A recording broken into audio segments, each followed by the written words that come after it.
Mẹ́kà ẹ gbọ́ à ń kó àwọn èèyàn lọ Mẹ́kà àtúlọ àwọn business mi à ń talẹ̀ à ń ṣe oríṣiríṣi tá à ń ṣe fún àwọn èèyàn ṣe understand business pọ̀ tá à ń ṣe kẹjẹ bá jókòó síbi kan mo wà lórí program ṣẹ́rí mo wà lórí program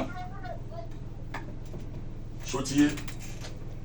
so kò ń ṣe pé ètò Ramadan yẹn nìkan ni. rárá o. bàbá lórí à ń ṣe bísínẹ́sì ìkọ́kọ́ṣẹ́ láìpẹ́ yìí ló lọ pé ẹ̀talẹ̀ fún èèyàn kan àwọn tí wọ́n lọ láwọn gba jọ́júmẹ́ǹtì ẹ wá lókè nínú pé àfáà lè mi tí a bá ti ń ṣe iṣẹ́ báyìí o tí a gbọ́dọ̀ yàtọ̀ ẹni àwọn tó ń ara rẹ̀ lọ́wọ́ ẹni lókè ẹ má wọlé ẹja àtà máa bá ń ṣe báyìí tọ́tọ́ àtọ́ àná ń sọ ọ̀rọ̀ míì bákan míì ló lè ṣe fíìlì ńgbà yẹn. no mo ti dá àwọn èèyàn lóhùn ṣe understand mo ti dá àwọn èèyàn lóhùn gbà yẹn ibi táwa náà ti ralẹ̀ wọ́n gba judgement lórí wa ni kò dẹ̀ sẹ́ni tí ó mọ̀ bọ́rọ̀ business ilẹ̀ ṣe rí ibi ọ̀dọ̀ àwọn tá a ti ralẹ̀ wọ́n gba judgement lórí wa ẹgbẹ́ tó bá ti gba judgement lórí yẹn lórí ilẹ̀.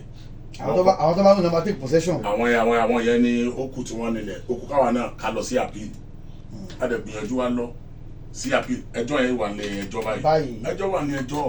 àwọn tí wọ́n wá sọ̀rọ̀ nípa ọ̀rọ̀ ilẹ̀ yẹn ṣé wọ́n ti kọ́kọ́ wá sọ́dọ̀ yín ṣáájú kí wọ́n tó lọ sódò. ok wọ́n sọ̀rọ̀ wọ́n sọ pé ilẹ̀ yẹn o láti bí 2021 tọ́jú ra lẹ̀ yẹn wọ́n ti lo méjì mbẹ́ èyí tó kù wọ́n fi lẹ̀ èyí tó méjì tí wọ́n lò yẹn wọ́n gbà yẹn lọ́wọ́ wọn èyí tí wọ́n ti lò náà gbà lọ́wọ́ wọn. ok ẹja fún wọn ní ratification ká gbẹlẹ̀ wá padà ẹlẹ́ẹ̀lì san tó bá wá rí bẹ́ẹ̀ tẹ́ ẹ̀ bá lè ṣe ratification ẹja dówó lẹ́yìn padà fún yìí ẹ̀ dáwó lẹ́ padà fún wọn.